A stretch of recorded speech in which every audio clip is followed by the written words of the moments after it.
This is real. Hi, I'm Mark Cerny, and I'm excited to be here. At PlayStation, we know play has no limits. Unless you own discs. Then it does. Tangible, circular limits.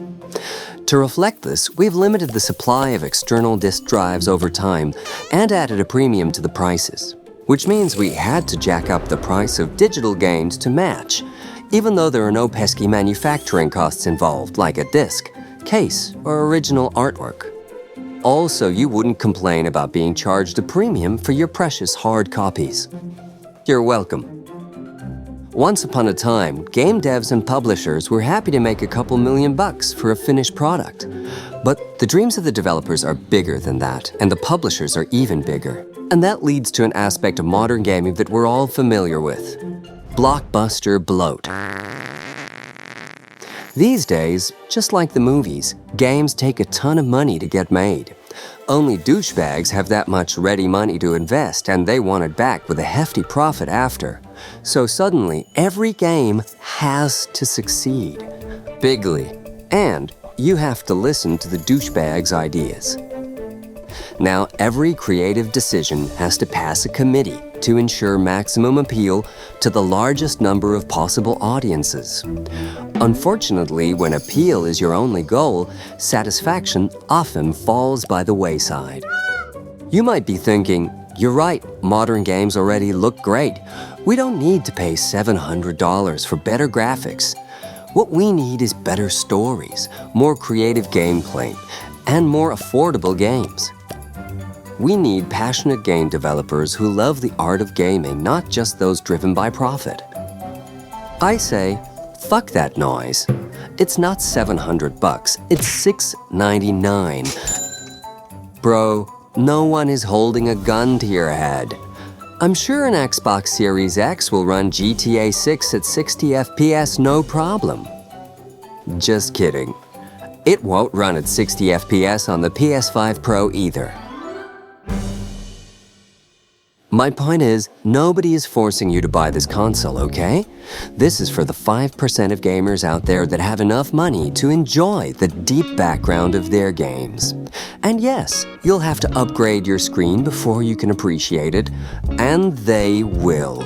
I'm fucking Ahab, son, and we're here hunting whales. Some people don't want to change their lives. Some people just want to escape them. You see, the only truly limitless things are cancer, your collective wallet, and our desire to dive in there and swim around like Scrooge McDuck. It's what we call the Big Three. And with the Big Three involved, the results can be pretty amazing. Which brings us to our new guiding principle. Pay has no limits. Do you want to go through all that hard work, the brushing the teeth and wiping the ass of your soul so you can actually have a nicer life? Or do you just want a shiny digital world where you can go to admire the ray tracing when your real life gets too real? Removing that decision, or at least narrowing that divide, is one of the key targets for the Ps5 Pro. There's 45% more compute power than the PS5, but we made it 75% more expensive. It's $500 for the hardware with a $199 Concord tax. If we sell just 1 million units, we'll almost fill the Concord-shaped hole in our corporate hearts. You mofos are gonna pay for that situation one way or the other, and the PS5 Pro can make a real difference. Also, that 45% compute is only in the GPU, so your CPU is still gonna bottleneck anything more resource-intensive than 2019's Control.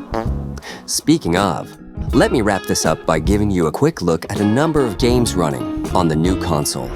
Behold, the wonder of our new Pisser technology. Pisser, enhance. Enhance again. Enhance again. Pisser, enhance. Enhance again. See that?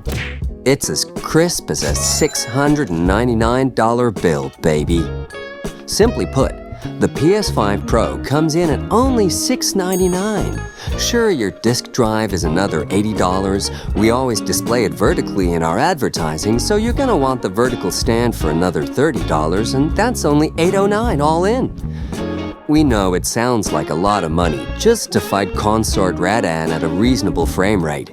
But we're only doing this so when we announce the PS6 is $999, no disk drive option, featuring digital-only, online-only versions of the games you already love, with new always-on DRMs implemented that could shut down at any time we deem fit in the future, it'll be less of a shock to your system.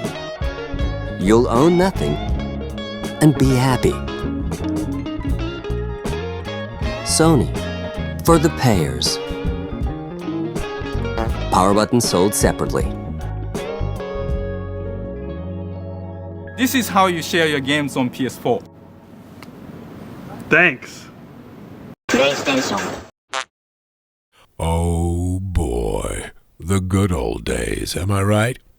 Just remember, everybody, one day we're gonna look back at these times as the good old days too. May the Lord have mercy on our souls. Also, thanks to these dudes and dudettes, you Patreonos really do grease the wheels of justice. We literally wouldn't do it without you.